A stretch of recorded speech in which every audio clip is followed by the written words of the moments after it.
Pretty much one word covers this. Practice, practice, a little bit more practice, and maybe some more practice. And you can spell it with a C and you can spell it with an S. It depends where you are in the world. In a specialized exam, timing is most important. And the usual common sense works here. You use your questions from easiest to hardest. And if you find a question that's not clear to you, jot down what you think, move to the next question, revising your time so that you have time to revisit those questions that you're not sure of. How would you check the time? Well, it's quite easy. If your exam is 100 marks and you have 3 hours, that's 1.8 minutes per mark. And that's the easiest way to work it out. Then you stick to that time frame, which will make an extremely big difference in your exam. That's if you can be disciplined. If a question is incomplete after the time allocation, move on to the next question. That way you'll be sure that you get all your questions done, and you'll probably do far better than spending time on a 10-mark question and spending, say, 20 minutes on that question. The method is very important for any kind of specialized exam. Now remember, I told you that I'd written estates, and as I went into the exam I fell down the stairs and I broke my financial calculator, and I'm the type of person you can't add 2 and 2 together without a calculator. I knew I couldn't do the math, but what I did do was I put down each item. I also put down each formula so that they could see I knew the process. And as a result, I got 67%, which, okay, it's not a distinction, but it's a very comfortable pass at a advanced postgraduate level. So put down the method. It really can help you to get those marks.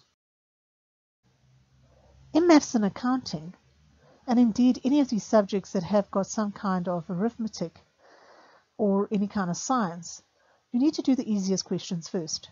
If there's 4 marks, give 4 steps. Be neat, use the correct formats, and check your work. Do read the questions. Do plan your answers. If it's an equation, write what the variables are. This could give you marks even when the answer is wrong. Write out the processes and workings, even if you're not sure or if you've missed something. Leave space if you've missed something. Work backwards if you have to. If you fear you will not be able to complete the answer to a question, jot down a list of the main points.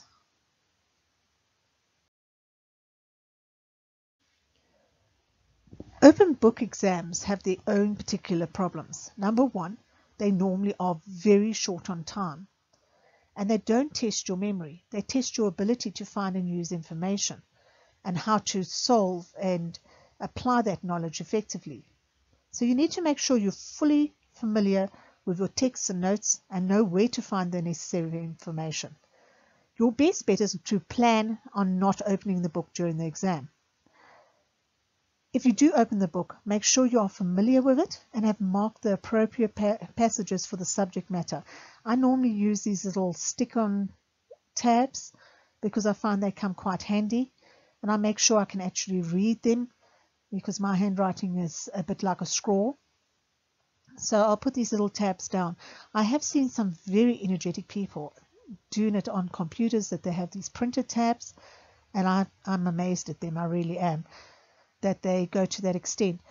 I normally utilize my memory to a large extent because I've always read the material, and I will also use my notes because I will create summaries of certain aspects that I'm pretty sure that we're going to be asked on. So for instance, in my one subject, I knew we were going to have questions on something called trusts, and I revised trusts. I had a whole list of what I needed to put in for the trust. When the question came out, all I had to do was just choose the answers to the question from my notes, which were a lot less bulky than getting into my book. And of course, once you've done that, you normally know the miscellaneous information that's associated with it. Don't think you will ever have the time to read a book in the next. So let's sum up this. You have to look at the mark allocation per question. Very important. A typical marking scheme allocates a 1 mark per point for a basic question, and that's normally things such as list, identify, define. When more than 1 mark per point is usually reserved for question requirements that require students to demonstrate a higher capability, such as explain, compare, distinguish, analyze, and so forth. That's your higher level Bloom's taxonomy questions.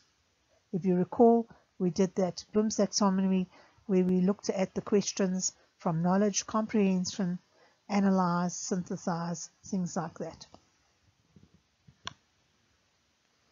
Be neat and explain your variables as a process. Remember, the arithmetic is not as important as the process. And plan on not opening the book during an open book exam. Everything comes back to basic principles. Always, every time.